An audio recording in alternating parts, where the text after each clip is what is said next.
Compartment exam का date sheet आ गया है और हम अब उस बेसिस पे तैयारी करेंगे ताकि हमारी को ज़्यादा से ज़्यादा मार्क्स आ पाए। और इससे पहले जो हमसे रह गया है जिस वजह से हमें कंपार्टमेंट आया, तो उससे हम उन सब चीज़ों को फिर से रिकवर कर पाए। ओके, और ये सब्जेक्ट्स क्लियर हो पाए। तो ये है कॉमन कंपार्टमेंट स्कूल एग्जामिनेशन। जो हमारा टाइम टेबल अभी आया है वो क्लास 9 और क्लास 11 के लिए आया है। तो यहाँ पे उसको पहले देखते हैं, फिर उसके बाद हम डिस्कस करेंगे कि कौन कौन सा स्टेप्स और किस तरह से हम पढ़ाई करें कि हमारा ये सब्जेक्ट्स ये एग्जाम क्लियर हो जाए। तो ये है common compartment school examination CCSE 2022-23। Okay, हम इस पे डिस्कस करते हैं। नाउ इसका क्या है कि जो टाइमिंग है हमारा, ये टाइमिंग दिया हुआ है 10:30 AM, मॉर्निंग 10:30 AM से 1:30 PM तक रहेगा ये एग्जाम। ओके, नाउ 3 आवर्स का एग्जाम रहेगा। अब क्लास 9 के लिए, क्लास 9 वाले स्टूडेंट के लिए देखते हैं। क्लास 9 का जो सबसे पहले क्लास 9 और 11 के लिए दोनों का जो एग्जाम शुरू हो रहा है वो 17 अप्रैल से शुरू हो रहा है। ओके, और क्लास 9 का 17 अप्रैल मंडे को सोशल साइंस है। ओके, और फिर उसके बाद जो एग्जाम है 19 को वो मैथ है। जिसको मैथ में कंपार्टमेंट लगा है वो ध्यान दे ले, वो 19 को है। ओके, और उसके बाद नेक्स्ट जो एग्जाम है क्लास 9 के लिए वो है आपको 24 अप्रैल को। वो है natural science, means general science जो हम पढ़ते हैं। और देखो आप 26 अप्रैल को है English language, English literature, English. Okay, now 28 अप्रैल को संस्कृत है। फिर उसके बाद 1 मई को है हिंदी।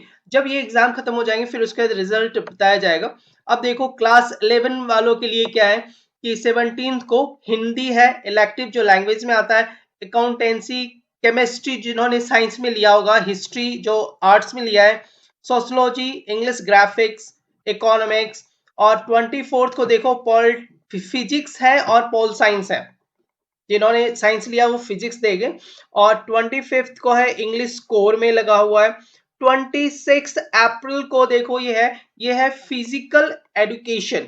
ओके, नाउ 27 अप्रैल को है मैथमेटिक्स।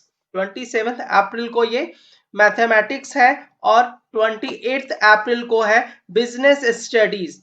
29 April geography. एंड 1 अप्रैल को है होम साइंस। देन 2 मई को है संस्कृत और बायोलॉजी, जिन्होंने बायोलॉजी सेलेक्ट किया होगा उनके लिए। उसके नीचे देखो कुछ इंस्ट्रक्शंस है, उसे आप रीड कर लो। ओके, फिर इस टाइम टेबल के हिसाब से हम स्टडी करेंगे। कितने दिन हमारे पास और किस तरह स्टडी करते हैं वो अब हम बताते हैं आपको। There are 5 preparation tips guidelines for students of class 9 and 11 who are preparing for compartment exam 2022-23। अब वो टिप्स में क्या है, फर्स्ट जो हम एक्सप्लेन करेंगे यहाँ पे वो है, पहला जो स्टेप करना है हमें, सॉल्व एनसीईआरटी एग्जाम्पल्स करने हैं। तो आप बुक्स देखो, बुक्स में जितने भी एग्जाम्पल्स होंगे, ठीक है, कि जैसे फर्स्ट चैप्टर, तो फर्स्ट चैप्टर के सारे एग्जाम्पल्स आप फिनिश कर लो। एग्जाम्पल्स में वहां पे देखो सॉल्यूशन भी दिया हुआ है।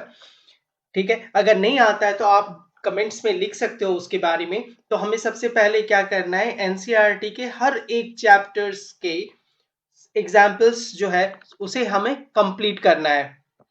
सेकेंड पॉइंट्स हैं इंपॉर्टेंट डिफिनेशंस एंड फॉर्मूला। आप चैप्टर्स के लास्ट में जाके देखोगे, चैप्टर्स के लास्ट में देखो पॉइंट्स करके दिया हुआ डिफिनेशंस और फॉर्मूला। उन डिफिनेशंस और फॉर्मूला को एक बार आप याद करो और फिर उसके बाद अपने नोटबुक पे उसे 2 बार लिखो।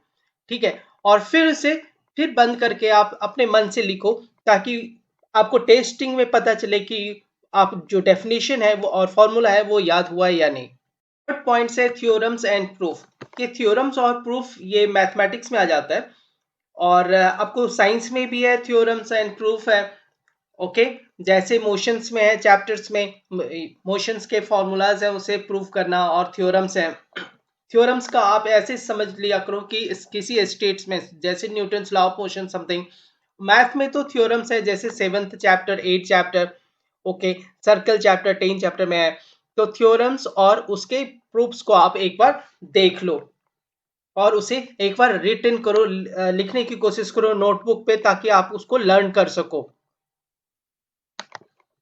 Fourth point is go through final exam last year paper, जो अभी आपने पेपर दिया है ना, उस क्वेश्चन पेपर को आप एक बार फिर से सॉल्व करो, और जो क्वेश्चन आपसे सॉल्व नहीं हो पा रहा है उसके जो कॉन्सेप्ट है उसे आप बुक से देखो और बुक से पढ़ो उस कॉन्सेप्ट को, और फिर उसे सॉल्व करने की कोशिश करो। देखो जो पैटर्न है ना वही रहेगा, जो पूरा सिलेबस है वही है, चेंज तो नहीं हो रहा। तो जो फाइनल एग्जाम का सिलेबस था वही कंपार्टमेंट का सिलेबस है, इसीलिए हम फाइनल एग्जाम पेपर्स को एक थ्रो आउट करेंगे, और जो जो कॉन्सेप्ट हमें नहीं आता वो बुक से लर्न करेंगे।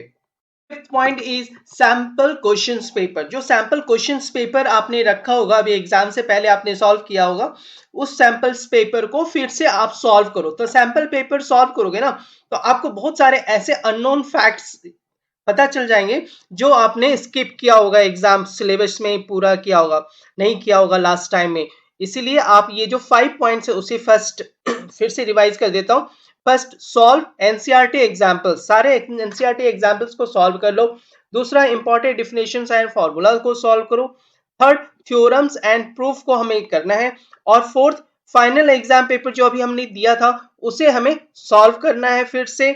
और फिफ्थ, सैंपल क्वेश्चंस पेपर, कम से कम 2-3 सैंपल पेपर्स कर लोगे ना तो आपका हो जाएगा। और best of luck for the compartment exams के लिए, और अच्छी तरह से आप तैयारी करो, कोई डरने की बात नहीं है, कोई बड़ी चीज नहीं है, और आप अच्छा कर सकते हो। All the best.